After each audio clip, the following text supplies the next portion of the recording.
మండల కేంద్రమైన రాజుపాలెంలో కుటుంబంలో జరిగిన వివాదం ఓ వ్యక్తి దారుణ హత్యకు దారితీసింది.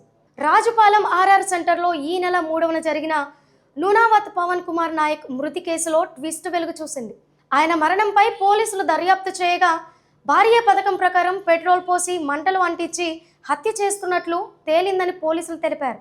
సో రాజుపాలెం పోలీస్ స్టేషన్ పరిధిలో ఆర్ఆర్ సెంటర్ లో 3వ తారీఖున నున్సావత్ పవన్ కుమార్ నాయక్ అన్న వ్యక్తి చనిపోవడం జరిగింది. సో దాంట్లో భాగంగా crime number 77/2026 under section 194 BNSS కింద రాజపాలెం పోలీస్ స్టేషన్ లో కేసు నమోదు చేయడం జరిగింది. సో తర్వాత మా పోలీస్ ఇన్వెస్టిగేషన్, పిఎం రిపోర్ట్, ఈ కాల్ డేటా రికార్డింగ్స్ ఈ ఆధారంగా ఇన్వెస్టిగేట్ చేయడం తర్వాత ఎవరైతే డిసీజ్డ్ ఉన్నారో తన భార్య శ్రావణ్ సంధ్యాబాయ్, మరో బాలుడు ఇద్దరు కలిసి వాళ్ళ హస్బెండ్ ని పెట్రోల్ పోసి చంపేయడం జరిగింది.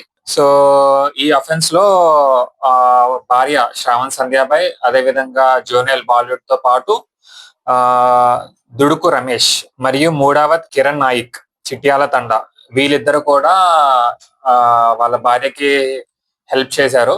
సో దానిలో భాగంగా మొత్తం ముగ్గురు, శ్రావణ్ సంధ్యాబాయ్, రమేష్ మరియు కిరణ్ నాయిక్, వీళ్ళ ముగ్గురిని కూడా అరెస్ట్ చేయడం జరిగింది.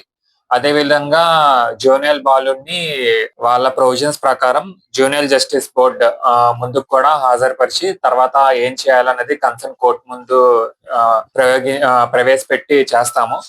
సో ముగ్గురిని ఈ రోజు ఆగస్ట్ 12న అరెస్ట్ చేయడం జరిగింది.